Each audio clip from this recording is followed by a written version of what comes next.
नमस्कार, जय श्री कृष्णा। आप सब लोगों ने लड्डू गोपाल की छाती पर 5 चिन्हों को तो देखा ही होगा। क्या आप लोग यह जानते हैं कि यह चिन्ह किसका है और यह चिन्ह उनकी छाती पर क्यों अंकित है? तो आइए आप भी जानें इस चिन्ह के पीछे की रोचक कथा के बारे में। अगर आप हमारे चैनल पर नए हैं तो लाइक, शेयर और सब्सक्राइब जरूर करिएगा। एक समय की बात है, सरस्वती नदी के तट पर सभी ऋषि मुनियों में विवाद छिड़ गया और विवाद का कारण था कि त्रिदेवों में सर्वश्रेष्ठ कौन है। ऋषियों को जब कोई समाधान ना मिला तो ऋषियों में श्रेष्ठ भृगु ऋषि को यह जानने का दायित्व सौंपा गया कि वह पता लगाए कि त्रिदेवों में सर्वश्रेष्ठ कौन है। त्रिदेवों की परीक्षा लेने के क्रम में भृगु ऋषि सबसे पहले ब्रह्मलोक पहुंचे और बिना कारण ही ब्रह्मा जी पर क्रोधित हो गए और बोले कि आपने मेरा अनादर किया है। ऐसा सुनकर ब्रह्मा जी को भी क्रोध आ गया और ब्रह्मा जी बोले कि तुम अपने पिता से आदर करवाना चाहते हो। भृगु, तुम कितने भी बड़े विद्वान क्यों ना हो जाओ, तुम्हें बड़ों का आदर करना नहीं भूलना चाहिए।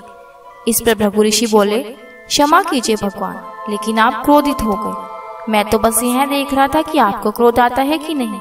और इसके बाद भृगु ऋषि महादेव की परीक्षा लेने कैलाश पर्वत पहुंचे और वहां जाने पर उन्हें पता चला कि महादेव ध्यान में लीन हैं। उन्होंने नंदी से कहा कि महादेव को मेरे आने की सूचना दो। इस पर नंदी बोले कि मैं ऐसा नहीं कर सकता, वो क्रोधित हो जाएंगे। इसके बाद भृगु ऋषि स्वयं वहां पहुंच गए और महादेव का आह्वान करके बोले कि ऋषि मुनियों के लिए तो आपका द्वार सदैव खुला रहता है महादेव।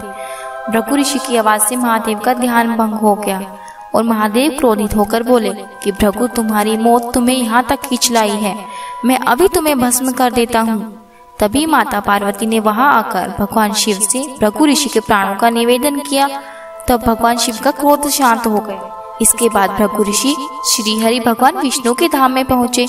वहां पहुंचकर उन्होंने देखा कि भगवान विष्णु निद्रा की अवस्था में थे। तो भगवान ऋषि को लगा कि भगवान उन्हें देखकर जानबूझकर सोने का नाटक कर रहे हैं और उन्होंने अपने पैर से भगवान विष्णु की छाती पर वार किया।